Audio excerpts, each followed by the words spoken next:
Kembali lagi sama gua Putra Usaha. Hari ini gua bakalan lanjutkan tutorial yang sinematic traveling yang kemarin di Curug Seribu. Oke. Tapi kali ini beda suasananya. Ya, Seb. Kalau kemarin kita ngos-ngosan daki bukit cukup tinggi banget di Curug Seribu itu. Hari ini kita enjoy di Cafe Pelangi. Sembari nunggu orderan datang. Nah, kita akan mulai ngobrolnya. Kita akan lanjutkan dimana kalau di part yang pertama gue udah jelaskan kemarin kan soal apa aja yang harus kita ambil pada saat kita mau buat konsep cinematic traveling. Yang pertama, gue ulang kembali. Di saat kita perjalanan menuju lokasi utama, maka kita harus ambil semua momen-momen penting yang menurut kalian itu sangat mendukung untuk karya kalian. Apapun itu, perjalanannya, misalnya, atau momen-momen, pokoknya momen indah lah ya. Itu dia. Lalu yang kedua, kalian harus ambil detail-detail hal yang penting dari lokasi itu. Apapun itu, entah mungkin ngambil kayak gue kemarin buat ambil yang pohon. Gue pakai lensa makro, nanti gue tunjukin lensanya yang mana. Terus ada juga bunga kan gue ambil, terus ambil air yang dari bawah banget. Itu jarak kamera gue sama air itu cuma benar-benar cuma 1 jari jaraknya. Itu memang resiko, tapi demi sebuah karya yang bagus, ya kalian harus berani. Untuk sebuah dapat momen yang bagus, angle yang bagus, kadang memang butuh keberanian yang cukup tinggi. Oke. Nah, di part kedua ini kita akan tambahkan, walaupun sebenarnya secara garis keseluruhan itu sama aja, cuman yang pengen gue tunjukin di part kedua adalah momen tambahan yang di part 1 nggak bisa kita tunjukin, Seth. Karena durasi. Kita potong, jadi di part kedua akan gue tunjukin aja momen-momen apa aja selama gue perjalanan kemarin gue ambil sama Asep, yang mana poin penting dalam belajar dalam dunia videografi adalah kalian harus mengerti belajarnya seperti ini. Melihat, meniru, lalu modifikasi. Oke? Jadi pertama kalian harus melihat dulu bagaimana proses gua ngambilnya, terus kalian rekam di otak kalian, lalu mulailah meniru. Menirunya mungkin lokasinya kalau sama ya syukur, nggak apa-apa. Kalau lokasinya berbeda, hayalkan kira-kira mirip-mirip kan. Lalu setelah itu kalian modifikasi. Setelah kalian menguasainya, lalu kalian modifikasi. Nah, di part kedua ini, yang paling penting sebenarnya pendukung utama menurut gua dalam dunia karya sinematik zaman saat ini adalah kalian butuh drone. Yes. Kenapa harus butuh drone, Putra?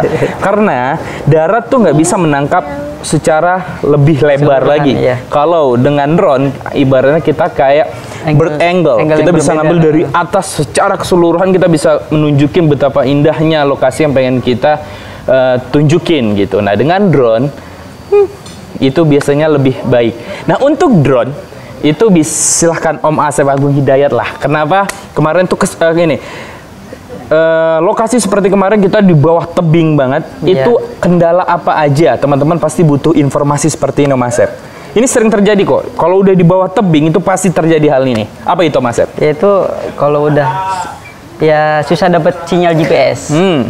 Susah dapat sinyal GPS. Jadi kalau misalkan nggak dapat GPS itu kita terbatas terbangnya. Cuman 5 meter jaraknya itu. Ke depannya ya? Iya, ke depan 5 meter. Nggak ke atas. Ke atas 5 meter. Kalau jauh itu masih bisa. 20 ya? Iya, 20 meter. Tapi kemarin kita bisa akalin. Ternyata begitu sensor dimatikan. Sensornya dimatiin. Iya, tapi harus pahamnya ini, Mas Sep. Kalau sensor drone dimatikan, fatalnya apa? Ya, drone-nya jadi liar. Kenapa bisa liar? Karena dia ngebaca titik akurat terbangnya itu pakai sensor di bawah. Jadi kalau kita matiin sensornya, otomatis dia kabur sendiri. Nah, itu kita harus ngandelin skill kita. Yang arti kata begini, kalau drone kalian matikan sensor bawahnya, ada hal fatal yang terjadi apa? Dia tidak akan lock position, betul. Stabil. Kalau dia megang gerak kanan kiri, gerak kanan kiri, yang artinya kemampuan skill kalian soal drone harus ahli. Jangan pemula berani lakukan ini. Berani. Gua nggak kasih rekomen buat kalian pemula bermain di daerah tebing. Itu mau dimanapun. Waktu gua di Sumatera Barat ngalamin, kemarin di Medan, sayang, itu juga ngalamin tanpa GPS. Karena memang di daerah-daerah yang di bawah tebing, GPS itu terhalang. Susah dapat. Nah, Dan akibatnya itu terbangin drone harus benar-benar manual. Iya, manual. Dan mana kalau kalian misalnya dia diam, itu nanti agak geser ke kanan atau ke kiri. Berarti kalian harus kontrol full semua di jari kalian. Dan buat orang yang masih orientasinya masih belum ahli, nggak rekomen. Oke, itulah kenapa kemarin footage drone kita di bawah nggak terlalu banyak Mas Sep ya. Dan salutnya sama dia, kalian bisa lihat dengan kondisi tanpa sensor bawah, dia berani terbang bawah. Itu yang gue akuin. Gue pribadi jujurnya belum berani, beneran. Tanpa sensor bawah, nggak dapat GPS, terbang rendah, jujurnya gue belum berani. Beda sama pilot pro satu ini, nekat. Dari dulu nekat, tapi selalu hasilnya lihat maksimal. Iya, betul. Oke. Nah, Om Asep, iya. Kita mungkin harus langsung lah, terlalu banyak ocen nanti bosan nih dengar ocen kita nih kan. Nah, kita akan tunjukin apa aja yang kita alami selama kita nge-shoot di Curug Seribu. Iya. Semoga ini bermanfaat buat kalian. Mau ambil Asep di cipratan air gitu, jarak dekat. Agak hati-hati juga kamera sih, jangan sampai kena air, karena arusnya kenceng banget ternyata. Oke, sekarang kita shoot dulu. Saya bilang action gitu. Ini airnya so nyiprat nih. Action lagi. Ya, roll, tenggelam, action. Kurang tenggelam. Ayo Sep, tenggelam.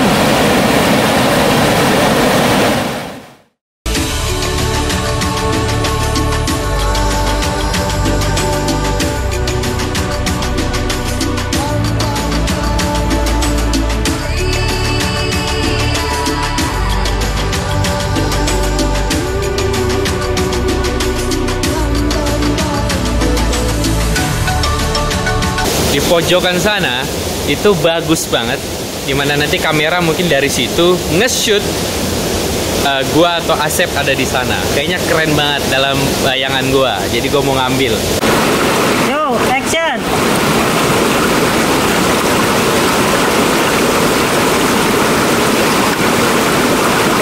Action.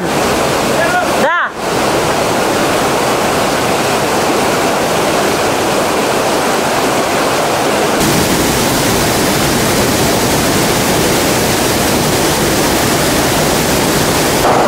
Yo.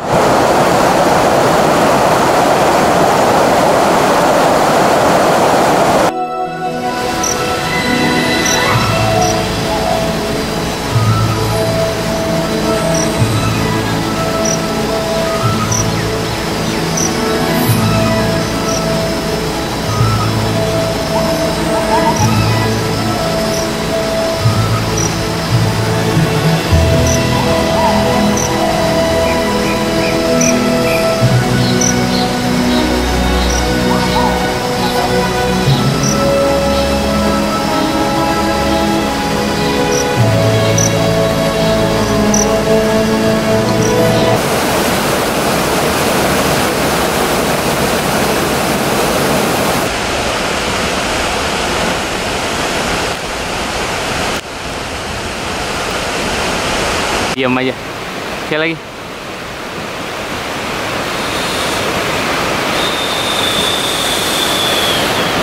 Sip.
Anjing gemetar guys. Sini.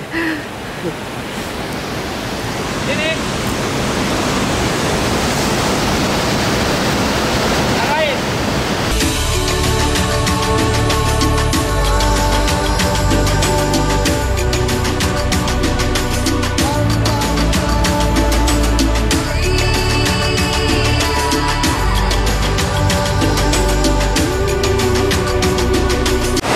Oke, Sep. Ready ya? Kamera. Rolling. Action.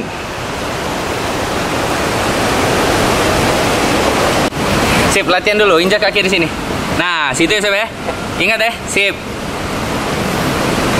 Kamera. Roll. Action.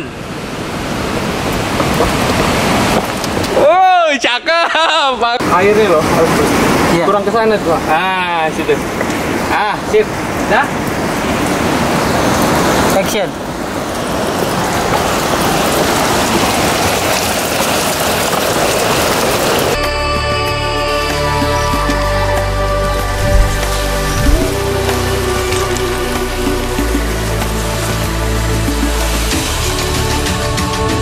Oke, itu dia tadi semua kegiatan kita selama di Curug Seribu. Di part 2 ini berarti selesai ya. Curug Seribu ini akan selesai di part 2. Nah, tujuan gue tadi untuk di part 2 ini nunjukin sama kalian apa aja yang gue ambil. Ingat, kuncinya adalah insting kalian harus tajam dan peka. Iya. Kenapa harus tajam dan peka? Karena selama perjalanan kadang hanya sebuah jalanan setapak aja bisa kita jadikan momen indah. Betul. Jembatan yang kemarin dari kayu itu kita bisa buat jadi momen indah. Kalian lihat tadi di mana tebing air dan curatan air aja, gue bisa jadi momen kan indah. Itu bisa tercipta tanpa kemampuan imajinasi lu nggak akan bisa tanggap. So, saran gue, mulai dari sekarang kalian banyaklah nonton film, lalu banyaklah menghayal, tapi menghayal yang sifatnya positif, bukan negatif. Oke? Mungkin segitu aja kali Mas Sep, atau ada yang mau dikasih saran buat teman-teman?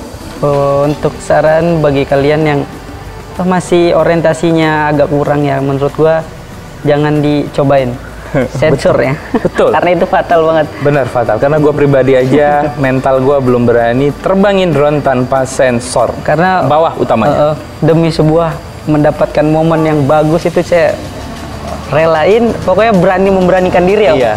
Yang berarti butuh skill Mas ya. Ketenangan, skill, kemampuan, kepercayaan diri kalian dalam menguasain drone-nya. Iya. Terutama orientasi sih. Karena apa? Karena pada saat drone menghadap ke kita, maka orientasinya jadi berubah. Kanan jadi kiri, kiri jadi kanan. Maju jadi mundur, mundur jadi maju. Nah, kalau orang panik, wassalam, itulah yang buat nabrak. Oke? Jadi mungkin segitu aja kali ya. Jangan lupa buat kalian yang pengen lihat footage keren drone, gua rekomen banget tonton vlognya Om Asep Agung Hidayat, linknya ada di deskripsi. Gue jamin kalian akan nemukan trik-trik para pengambilan gambar yang pro, mantap. Oke, jadi mungkin segitu aja tutorial dari kita, dan kita akan buat part ketiga. Tapi di lokasi yang berbeda. Oke, tunggu aja vlog kita berikutnya.